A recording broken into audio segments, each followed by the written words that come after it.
All right, welcome everybody to the first Aerial Robotic Working Group community meeting of Wednesday, August 16th. So we just had a summer break and now we're all back in full force. Yeah, so I prepared a little bit, couple of slides for today's discussions because it's a kind of a discussion developer meeting. It's the meetings where we actually discuss a topic that we have selected in the last one of the last meetings that we had before. Which is actually about messaging standards. So just a kind of a quick look at the agenda for today. So I thought to just kind of start off a recap of what we done before the summer or the summer break, kind of the introduction to the topic, message standards. Like there is already kind of like proposed messaging standards of called Rep 147 that I can give a quick overview for, like that might be a nice base for also for discussions.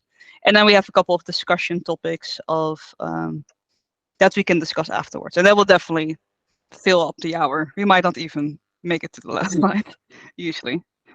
And then of course, like, just the kind of like a general conclusion and the planning for the next meeting. So first, recap, because we actually kind of just started with these community working group meetings. So in March, we had our first exploratory meeting. Then in April, we had a startup meeting and we talked about autonomy stacks. Then in May, we had somebody that's Miguel that's actually presented AeroStack 2. And we had a discussion meeting about tutorials and education. And in June, Drone for Bats by Jared from NPX was also presented. And then we also talked about swarm management. In July, Alejandro discussed about vehicle gateway, but that was only one meeting in July because then we went on the summer break. So you can find here actually the GitHub links to the community GitHub page where we have a page of the meetings. And we also have a repository with the aerial robotic landscape where we sometimes just add a page either based on discussion or based on some of the research that we have time for. It's not, as you can probably see, completely filled up yet, but that's fine. It's a work in progress. So it's kind of like we're still collecting all the data. And of course, if we have time. So I guess the question is, like, how do you guys like it so far for anybody that has joined the previous meetings? We have bi-weekly meetings, one discussion meeting, one scientific presentation meeting. So is this something that we would like to keep or is it too much? Any thoughts? I can break the ice. I like the format, having someone present and then us having a discussion. And I think it helps us to drive towards building that landscape that we're discussing, but also gives the community an opportunity to just discuss whatever they're working on and inform us on what else is happening on the aerial robotics side. So I think I really like the format, but I would like to also hear from the people that are on the call. Yeah. I do see a lot of new names, so perhaps not everybody has joined the meetings at a regular basis, but From my side, this is Fabrizio Schiano. Nice to meet you. Kimberly already Hi. knows me. Hi, how are you? And from my side, I just watched some of the YouTube videos that you posted. I like them, and the format for me so far has been great. And I don't have any, let's say, suggestions on how to improve it, but I will keep participating to these. I'm in the aerial robotics since 10 years now, and I will keep participating, try to give my contribution if possible. All right. That's great to hear. But I guess then we should just try to keep the format as it is. So that is then good stage for the next part. So like this, today we're going to talk about ROS message standards for aerial vehicles. So there has been already some kind of form of documentation called like Rep 147, which has last been updated in 2018. It's a nice overview, at least I thought, but there's actually some propositions that have, like message standards that have been proposed that haven't actually been enforced yet, as far as I know. So the problem is that still currently in aerial vehicle autonomy stacks, people are still reinventing the wheel. It's not very easily to use together, or with other ground robot-like autonomy stacks. So that's why we're kind of having the discussion today of what we want to achieve with the aerial message consideration. What are the requirements? Do you only want to have message content or also behavior? And is there something that we can still salvage from Rep 147? Or shall we just start from scratch? So those are the kind of the topics that I've selected for today. Just a kind of a quick overview. This is very distilled. There's so much more information in there. But it's kind of like, an overview of kind of like the type of messages that it's proposed of in control, of controlling the trajectory pose or velocity acceleration. High level was more like, okay, giving out the odometry values from its own state estimator, or giving it a command of giving GPS poses. What differences are with command pose and GPS pose, perhaps also kind of up to discussion. Status interfaces and battery status. Giving coordinates by means of also like transforms and local Cartesian coordinates that might, yeah, we're going to discuss it later. I'm already discussing it beforehand.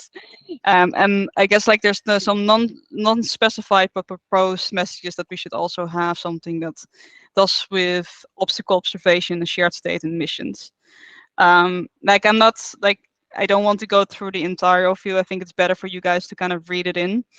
But I guess the most important thing is the last time it has been actually updated I saw was in 2018, which is it's a while ago, not too far long ago, but it's been a while.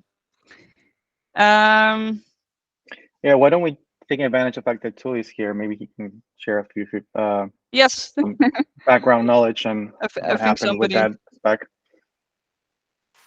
Sorry to put you on the spot, Tully. No problem. I mean, I'm here to, a lot of it is to, my hope is to provide a little bit of context to what the goal of Rep 147 was, and where I'd love to hopefully see some of this picked up and kept going. The main thing that I wanted to sort of bring to the aerial space was the understanding that, well, obviously not trying to get people to stop reinventing the wheel and standardize on things. And I think one of the big things I'd like to emphasize here is that flying drones are not that different than any other robot. There are many unique things about it, and there have been a lot of things that like drones have done that are very like optimized and specific. But if we want to take a step back, like 3D planning in free space is something that we've been doing in robotics for a long time. We have methods for that. A lot of ROS we've optimized for being 3D first, which means that it works for free space. Some of the, like, we've always used command val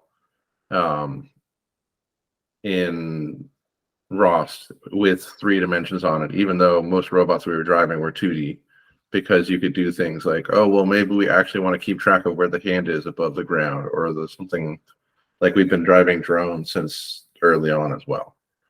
And I think that what is important is to think about, oh, hey, maybe, you know, we're flying a drone is very specific. We have very drone specific ideas how to do that. But then say you want to interact a drone with something that's more complicated, like another robot that's on the ground. You need to have, like, you can either have completely different systems that will talk separately, and you have to specifically bridge it for any application, or if they have a lot of the same conventions, that bridging and talking to another system can be much more trivial. And that's where I wanted to push for some of these things to become standardized, and both bring some of the standard, more ground robotics standards to drones, but also if we can develop these standards for the drone, some of that can be pulled into the rest of the ecosystem as well. Thanks for that explanation. I think it's actually a perfect opportunity indeed, since you're joining the joining the meeting. You could have perhaps given a better introduction of the Rep 147 page yourself. That was a very good explanation. I guess, is there anybody from the group that would like to perhaps have a little bit of a response to that? Or have any questions to Tully? Well, I guess then it will perhaps all come with the discussions later, because we're definitely also going to discuss about that. I think also I do also indeed agree that like we shouldn't even reinvent the wheel, not only for aerial vehicles, but also kind of like in robotics in general. And indeed, there's already quite a lot in the ROS ecosystem that's made already for 3D. But how translatable that is, what things that are currently in there are unfortunately still some there are unfortunately still some elements that are missing, in the sense that there's a reason why we kind of had to start up this group, and why people are doing all kinds of different things, and it's kind of like finding out, like, okay, what is the essential part of it? And that's why we have the discussion today. So we'll find some more information. Someone on the chat, Daniel Eger in chat says completely agree. Yeah. Awesome. Anyone else have any feedback on that?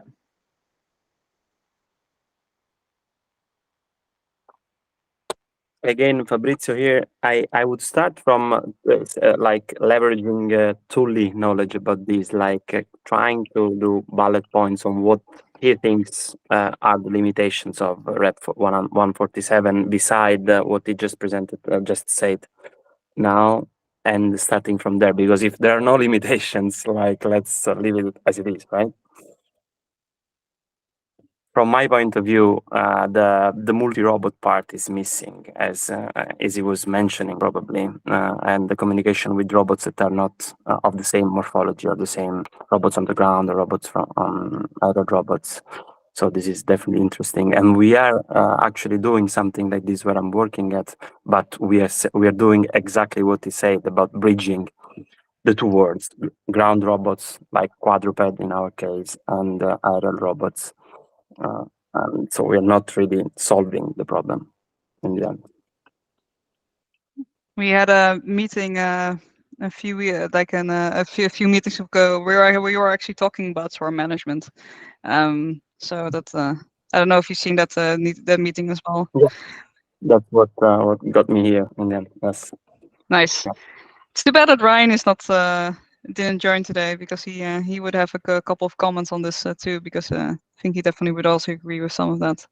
I think it will be a good part to maybe move to the first discussion point. Like, let's take it. We already took a couple of steps back, but let's take another couple of steps back. Okay, what is the purpose of message standardization? What is, like, what do we want to achieve there? Of course, as Tudi said, I've already a couple of things, but maybe anybody would like to add anything else to this.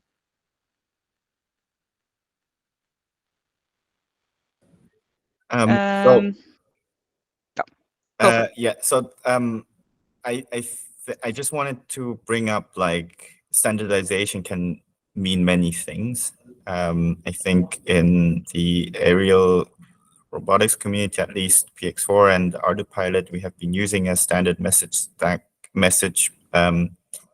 definition called Mavlink, and it's probably similar to the Rep 147, where it was kind of introduced when in the early days of Mavlink, of the sort of drone space, and then it has becoming slowly more and more sort of used in the robotics community, and being abused as the Mavlink being like a low bandwidth, high loss link communication protocol, and then basically being used as sort of an API or gateway to the flight controllers from the ROS. And I was wondering, like, when we talk about message standardization, what this even means. Does it mean that we have a standard sets of message types we agree to use for certain objectives, or for Mavlink, if you send a message, you also expect a certain behavior of the vehicle, which really helps if you try to make compatibility between vehicles. If you have, for example, a plug-in obstacle avoidance module, and all different vehicles are result in sort of similar behaviors consuming the same messages, you would be able to abstract the vehicle out completely. But are we talking about standardization in terms of compatibility of the vehicle itself, or is it just about sort of message definitions, so it will compile with certain message steps, and then the sort of compatibility is up for the integrator? Yeah, I think it's at least like the purpose of today is not necessarily saying that's like, what we should standardize per se. It's like more of like, what should it convey? Like what should it like, yeah. Purpose is a very, very broad term.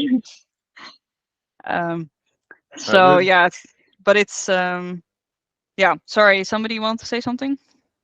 Yeah, I think I would actually separate those out as those are two different layers of what we're talking about. The first most important layer is that we get a standardized message so that we know it is precisely defined what you're communicating in the message, that it will be universally understood. This means that it needs to have semantic meaning, units that are well defined, such that whenever any of us see this message being sent or received, we can have the same understanding of what it means. And from then, the next layer on top of that is like, okay, well, if I see this message, what do I do to have the same behavior? If that makes sense. So I think that there's two levels, and like often we will talk about them together and say like the behavior of this should do that, but we should actually separate them and first be able to communicate what the underlying meaning of the message is and make sure that's universal before we try to then determine what we do. And I think one of the things you'll notice in this proposal is that there is nothing about the vehicle in the rep as proposed. Everything is in metric units. There is a proposed vehicle status message, which I don't think has been implemented yet, where you can kind of indicate what kind of vehicle you have, or isn't that what you mean? Or is Right, that but there's surface? yeah, but my point, that was designed to be mostly independent of the vehicle, but it like the command velocity is meters per second and radians per second. It's not. It should be apply.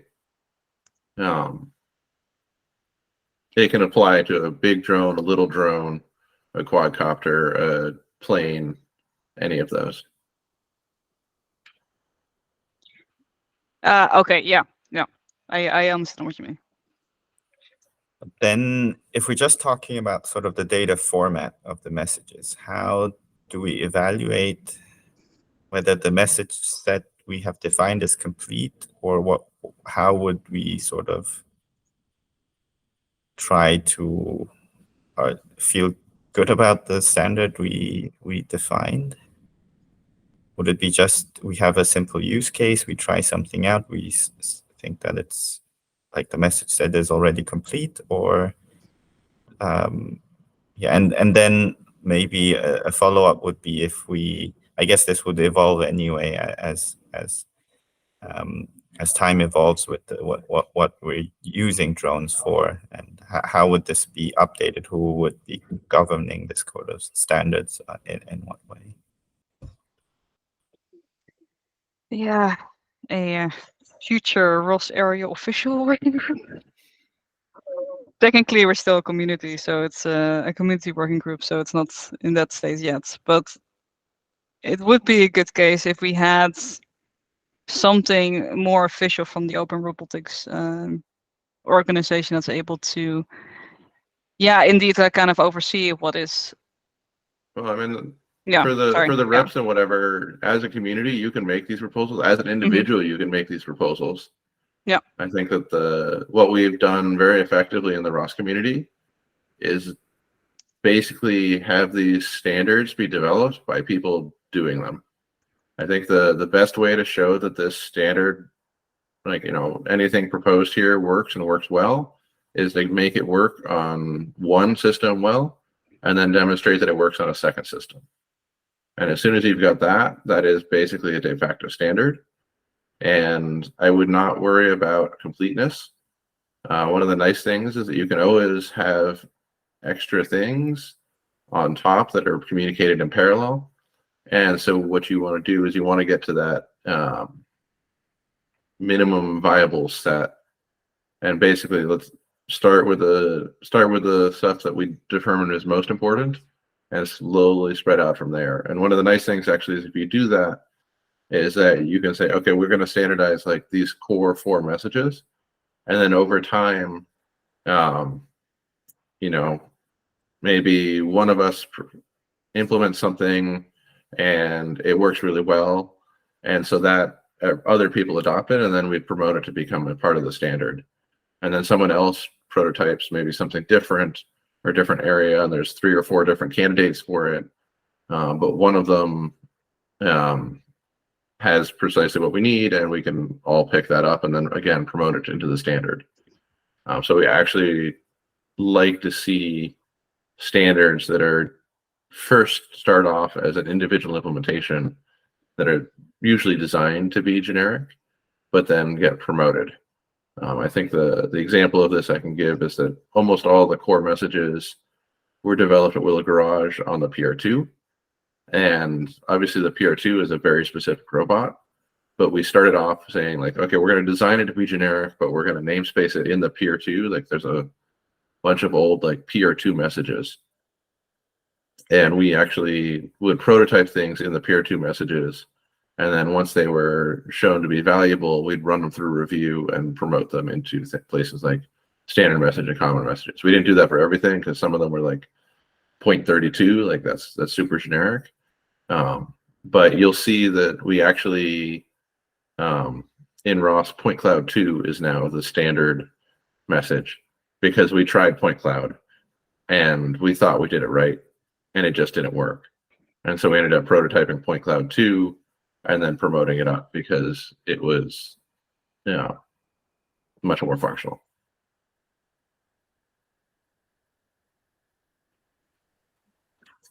Yes. All right. So then the kind of like the suggestion is to kind of implement these mesh standards first in one project and then kind of like, you know, grow from there. Yeah, that I guess. I'm sorry. Yeah. Just to add, I think, in my opinion, like I think drones might be a little bit in a different place compared to the Willow Garage days, where if we are to announce a standard, I think there are quite some people actually flying drones for with robotic applications in mind, and even industrial applications. And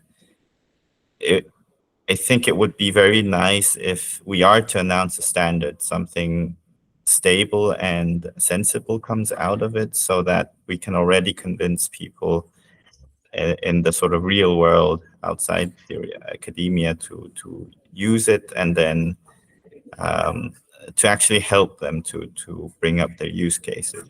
And I'm a bit concerned about this organic growing. If the message set would be built for a prototype and evolve organically, that the sort of the people actually using it for real world use cases actually grow tired on updating. I think I've seen this quite a lot in sort of the Mavlink community, where whenever a message set changes, everyone understands it's very suboptimal how the message is defined. But the cost of sort of breaking legacy systems is so high that people stop bothering updating messages and start abusing message definitions just to get by. So I think that would be my concern if we are to evolve organically. But I agree, it's probably hard to have a golden standard at the start, and we actually do need like sort of one system that we can demonstrate something actually works.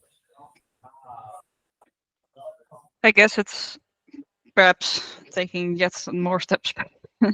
The thing is that also that it's not only the ROS framework that we're dealing with here. Drones, or like a lot of drones, also kind of rely on quite a intricate firmware suite or autopilot suite that we kind of also have to consider. And many of those, like PX4 or autopilot, have dealt, for instance, also with regulation and safety. Safety is definitely also a very important factor with aero vehicles as well. Then is kind of the question that maybe we don't want to control too much in the sense of the drone from the ROS framework. Perhaps we should, yeah, maybe give it more kind of like, think about only giving it high level commands, let's say, and just monitor the state and let the firmware perhaps take over a little bit more. Of course, there's micro ROS, so that's also kind of the thing, but those haven't been really used to testing for outdoor flight regulations yet. Yeah, just kind of like a thought that as well. I guess like I heard some things like also totally thoughts like perhaps to start from what is important. So like what is then, let's say, like in terms of communication, what is the most important for aerial vehicles in terms of messaging?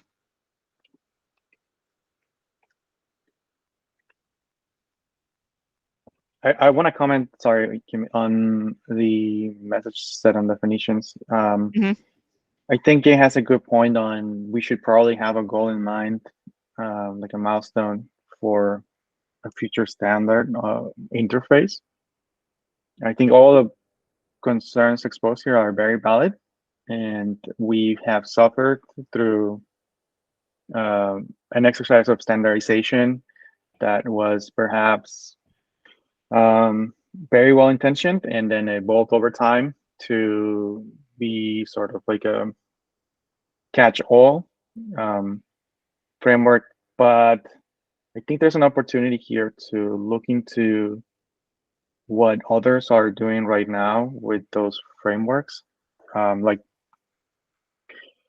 PX4, Autopilot, or whatever else they're using right now with ROS, and look at what they're trying to achieve and see if there's anything that we can put out right now that would alleviate a lot of their problems, specifically in tooling, development environments, and simulation workflows. I think there's still things that we need to do to improve the experience for a developer coming into the aerial robotics space. And we have a lot to learn from the non-aerial robotics and on that regard. And as much as we can, we should probably implement some of the concepts from the non-aerial robotics community side from ROS. But also, I think you mentioned on regulation and safety and all of that. I think that maybe should be outside the scope of this interface, but leaving you the option to choose whatever you're using below this interface to depend on that framework to actually give you access to those features that you want, and then build over time this interface. I can talk to you about the PX4 side more specifically. Now that we have the micro XRCE DDS interface to ROS2, we've done the basics of exposing some of the middleware messages from PX4, but we quickly have identified that it's still not the greatest experience, even though you're giving access to most of the data that is going on through PX4 outside PX4. I realized there's still things that are undefined, things that are not great.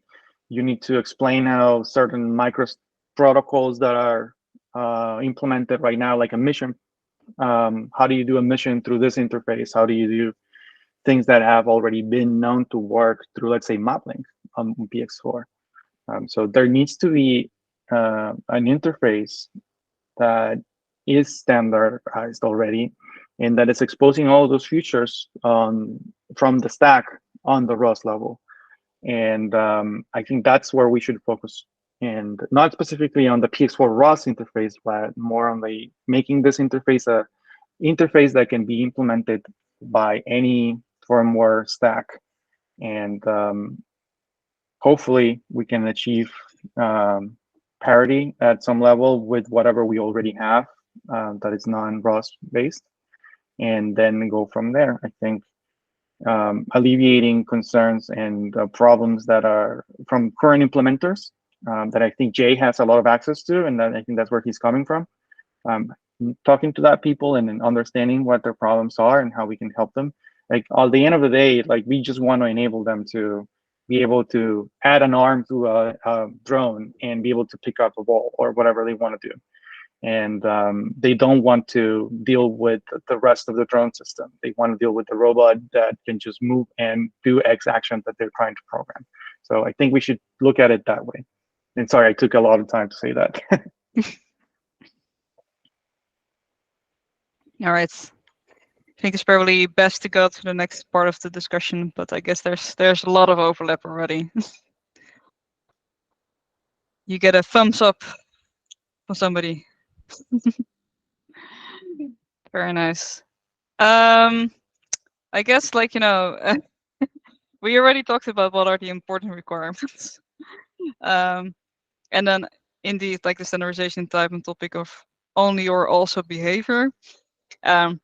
Jay already said something about that, but I guess like the important requirements you can already pick here and there from the previous discussion.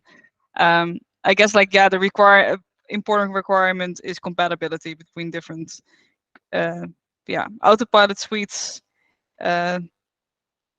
with autopilot suites with, of course, ROS. Then there's the requirement of being able to more easily integrate with other ROS packages. That's an important requirement. But yeah, I think anything else? The important part here is, like, let's say if we build an ecosystem around this interface, there's maybe a lot of ROS packages built for this interface that can be used for PX4 or can be used for autopilot, or can be used for any other system.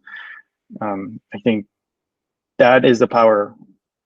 One of the biggest advantages of being part of the ROS community, being able to leverage those resources.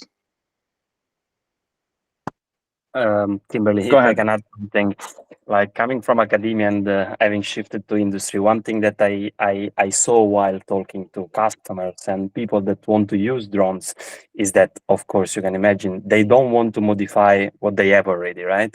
So let's make the example of a military, but can be applied to automotive or something. They already have their standards, and this is established. In military, something like that is established.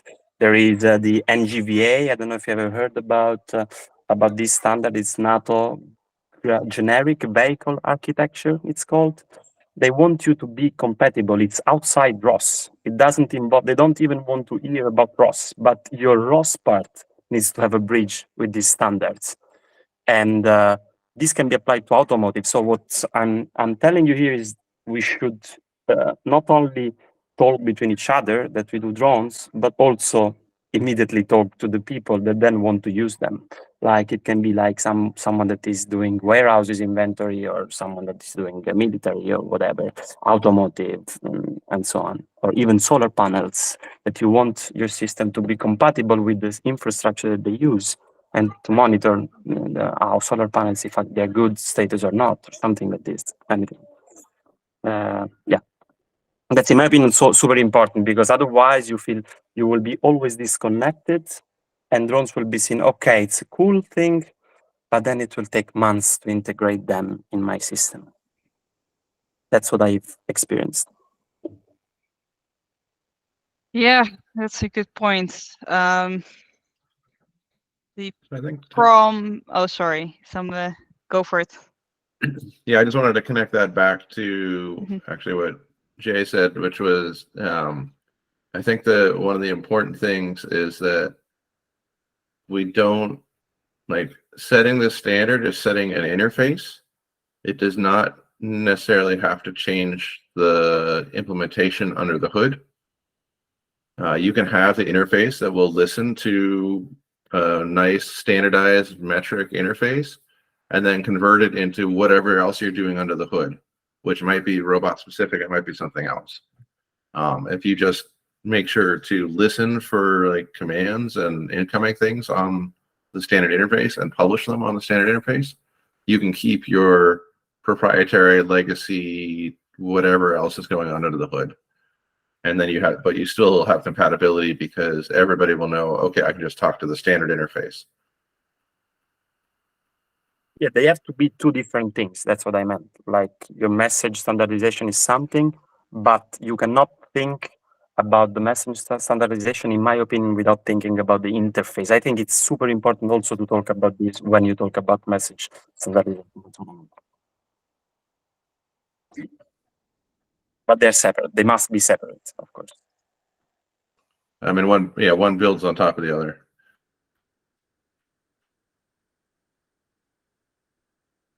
All right. Yes. Let's see what are the important requirements. Let's see what we can get. So like, yeah, I had something in mind that I wanted to say, but then I lost my trail of thought. I think it was just kind of the comment on Fabrizio's very valid comment about like, different people in the industry, different people in development, then providing the interface to be able to kind of communicate with between. But what if, yeah, the interface is even something that you cannot even touch, or they don't want to change? We can, for instance, like, talk with a lot of people, but if whatever they're using for interface is worlds apart, then we might not be able to even make or suggest any kind of standardization at all. So I think that is just something to be aware of. And the only thing, indeed, that we could do is give a suggestion that makes a sense, that has like the biggest overlap to everybody's implementation of aerial vehicles, or at least in combination of with all kinds of robots. So yeah, it's not easy. Is there anybody else that have anything to add here?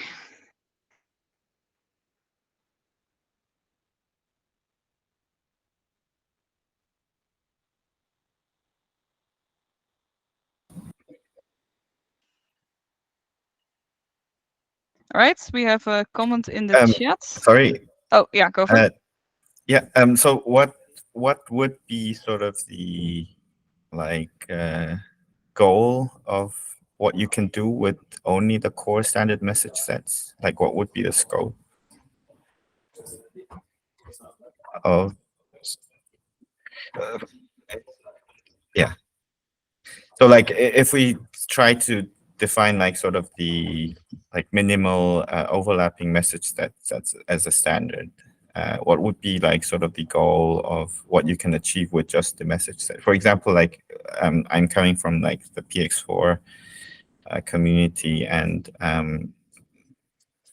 so like currently the PX4 has a pub/sub messaging stack internally, and the UORB is called UORB, and it's getting exposed into ROS2 with the micro DDS, and we can always do like, or it used to be an internal messaging stack, so it has nothing to do with the outside world. But since now it's getting exposed, it's getting more and more important what kind of message types we use, and what the extent it needs to be compatible. And I think the discussion there is that it would be nice if we can make this sort of internal messaging stack as compatible with the sort of raw standard or like more standard message sets But then if sort of the use case doesn't align, it would also push the PX4 side to go into more like custom tailored message sets that make sense for PX4, right? So what would be sort of the like minimal goal you could achieve with the internal core messages that we should aim for, and so that you can do like up to this functionality with this kind of message interface, and then like the rest is more like if it's autopilot specific, it should be outside of the standard. So what would you say like a good scope for this would be? Like just subscribing to some sensor messages, odometry message would be enough, or actually having a closed loop control of the vehicle and doing something autonomous, but then the scope is much broader? Or so like, when we talk about requirements, what would be the actual like what is it required for? Is more my question. Yes. I was hoping that other people would say it. I of course have ideas, but yeah, that's why of course like that's why we're having the meeting today. Like I'm of my personal opinion that we should not do like a full attitude loop in ROS.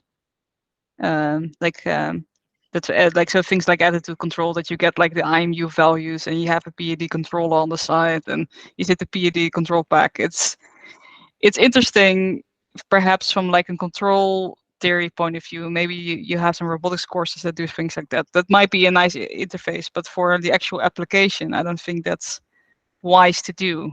The loop is too small, or it has to be very, very quick in these types of situations.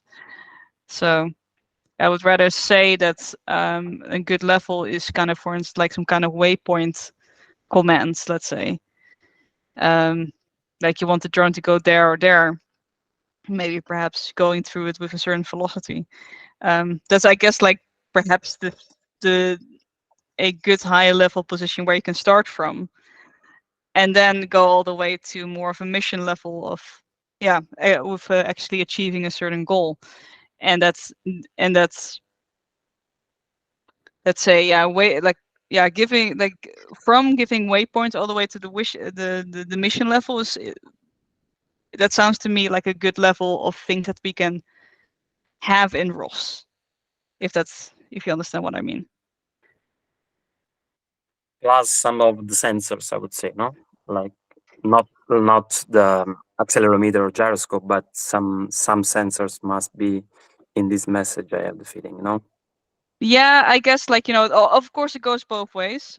You would like the ROS framework would need to know some information about the current state, and I would say like accelerometers is too low level, and I would rather see that just in the drone itself. But like a odometry or some kind of like value of obstacles, but of course then it's like, who is detecting the obstacle? Is that the firmware, or is that the ROS package that's running some kind of like LiDAR driver? So, but yeah, I don't know, like, that's, I feel that's kind of like, that's of course like an opinion, but it's also kind of like to have some kind of abstraction of levels of what the firmware should do and what ROS should do. And I don't think that ROS should handle the very fast control loops of an attitude controller on a drone, to be honest.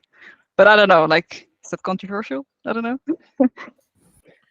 Yeah, So I would suggest yes, it's likely that you don't want to have ROS be like, you can choose not to use ROS as implementation. But would it be valuable to have that exposed as a standard interface message with a strongly semantically valuable thing, such that you and anybody else's implementation could talk? Because like if you standardize on these types, it does not necessarily mean that you have to use, like what we're talking about right now is a semantic data type and not the implementation that we use to communicate. And I think that's an important distinction, because if we have the same semantic meaning and data types, Mm-hmm. the bridges are super thin and super easy. It's an engineering effort. If you're using like X, Y, and well, it's you know, if you use a left-handed coordinate system and we're using right-handed coordinate systems, it all works for you, but it would it's going to bork everybody when you try and export it. Or if you use like kilometers versus meters, then everybody has to be like, oh, am I converting by a factor of 1,000 whenever data goes in and out?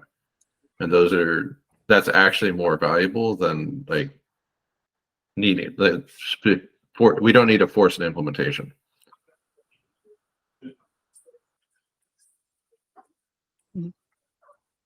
Anybody else that wants to comment on this? We have 10 minutes left today, by the way. The Peaks for Q&A is going to start in 10 minutes. Just kind of want to give a heads up.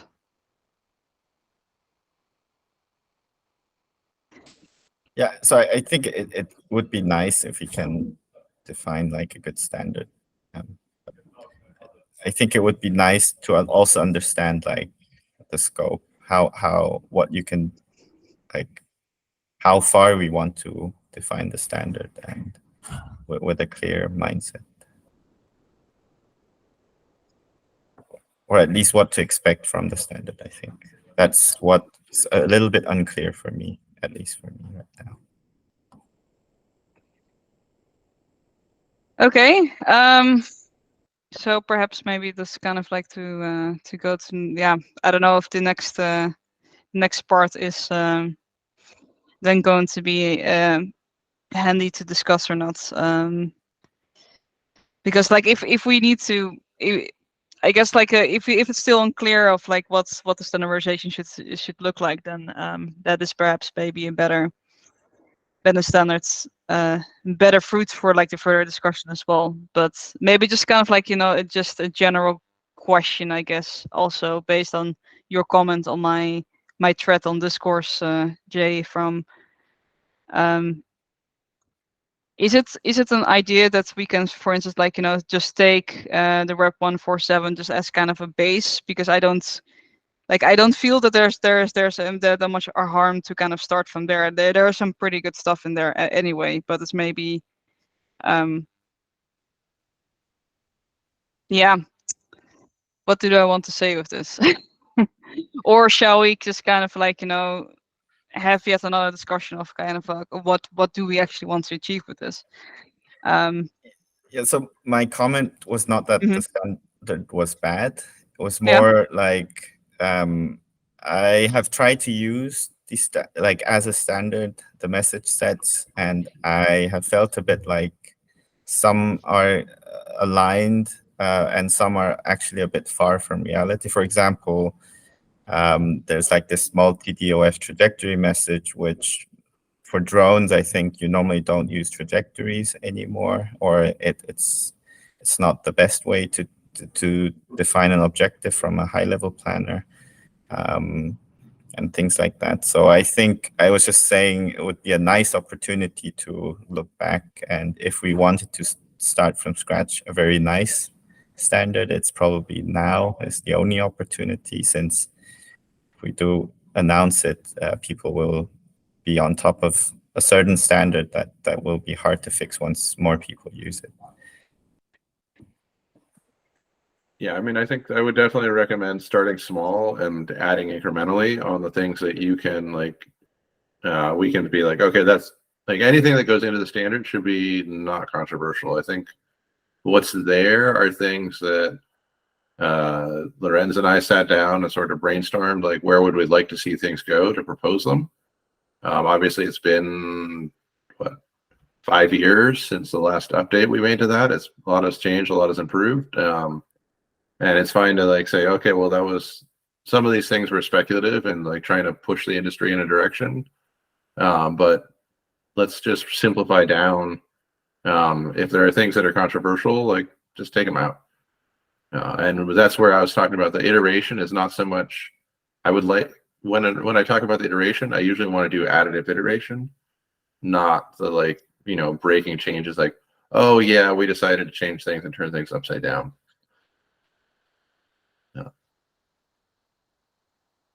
That's probably a very good tip indeed. Yeah, like I do have the feeling that we probably like, you know, that at one point we have to kind of like perhaps let this marinate for a little bit and think about it a little bit more. Like technically we started up this working group in general just kind of to kind of discuss Finn and see what the aerial robotic landscape is including, and this is definitely a very important part of it, of what has already been done and which packages have already been used already for these type of applications. Perhaps a good start is to kind of make a page for domestic standards of what is out there already. But I don't know if anybody else is interested to maybe have like maybe a small mini working group to start brainstorming about themselves already. I don't know, like, you know, to perhaps that we can propose something at one point and not only discuss, let's say, because it might be very difficult to do that with 14 people or just an hour of time. Is that perhaps like an idea to already get started on? Or is this something that we can say we don't have to work on standardization right now? We can also do that when, let's say, when we finished discussing all the topics and we have kind of like a goal, a development goal, a better development goal in mind.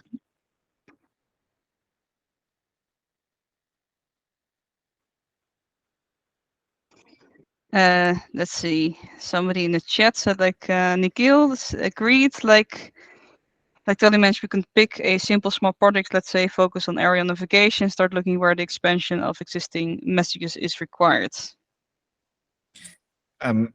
So yeah, me coming from the PX4 side, I think what we could do is set up like a small example of, I don't know, taking off, going somewhere, coming back, and then try to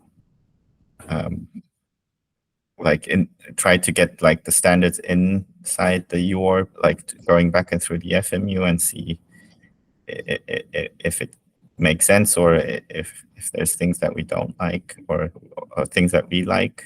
Probably that might be a small goal from our side, if we could agree on like a small message set.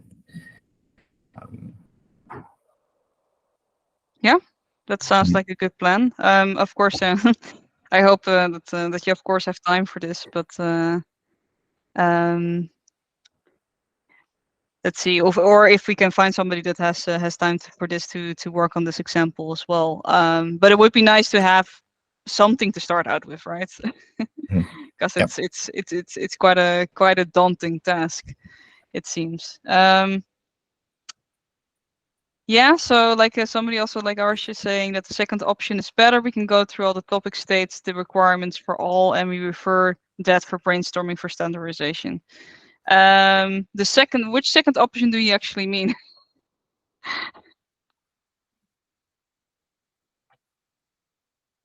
Oh, you mean the second option from the like start from scratch? No. You were talking like we go through all the topics and for once, and after that we define the standardization. Ah, okay. So we find what people are already using. Yeah, good point. Well, it would make sense from the aerial robotics point of view. Actually, Rep 147 has a nice overview of these messages already, and part has been already based on those projects already before. But it would be good to have an update of that, perhaps, to kind of see what is required now. Definitely. Yeah. The other thing I wanted to mention that came up in the thread on Discourse before we were here, but I just wanted to emphasize it, is that actually the Rep 105 was significantly expanded during the same process as we were defining Rep 147. That's how we have the Earth referencing. We actually wrote that specifically for drones. And I think the part that came up on there is that the ODOM frame can be reset at any time, basically. You can jump it and move it around on the Earth, such that, like, you know, when you turn on the drone, ODOM is basically what you turn on. It can be it can be your home position when you turn on, or you can jump it in the future. But keeping those coordinate frames is actually something that's very valuable and lets people be like reference things across different stacks. Yes, I indeed saw that as well. That's at least indeed a very good thing in terms of like keeping that, using those transforms for that. If that's indeed possible, that would be great. As it seems so. I think we have to kind of wrap up because it's actually 5 and then maybe Ramon is already gone. Or maybe he's still there. I have no idea. Not gone, but about to be. Yeah, okay. So you probably have to leave soon. So I'm just going to kind of wrap up here and then perhaps we should kind of like pick it up the next time. Perhaps if anybody has some ideas on it, please start a thread in Discord so we can kind of start talking about it. And I'll try to do my best to start making a page in the Aerial Robotics landscape, giving kind of an overview of what people are using for method standards in their project. Or yeah. So for the next meeting, we don't have, it's on the 30th of August, so 2 p.m. UTC. So it's a scientific meeting, but we don't have any speaker yet. So if you would like to have a short presentation about your aerial robotic, project or things like that, or maybe that's what your company is currently working on, or please let us know. So either send me an email by Kimberly@bitgrace.io or Ramon at airroach@linuxfoundation.com. So yeah, so that is it will be really nice. And thanks Tilly for joining. He already left. Yeah. So but it would really nice if somebody can just kind of present their own work, or else yeah, I might have something to present as well. But You know what, Kimmer? We can also ask people for what type of companies they would like to see present, and maybe we can find them and encourage them to participate. that is also a very good option indeed. Yeah. All right. Well, I have to go, but thank you so much, Kim, for the meeting, and thank you everyone who participated. I went ahead and already updated from my minutes the presentation, updating your minutes as well. Thank you, Awesome. and I'll talk to you soon. Goodbye. Yeah, talk to you soon. And everybody, thanks for joining. Yeah, and I'll see you in 2 weeks, hopefully. Well,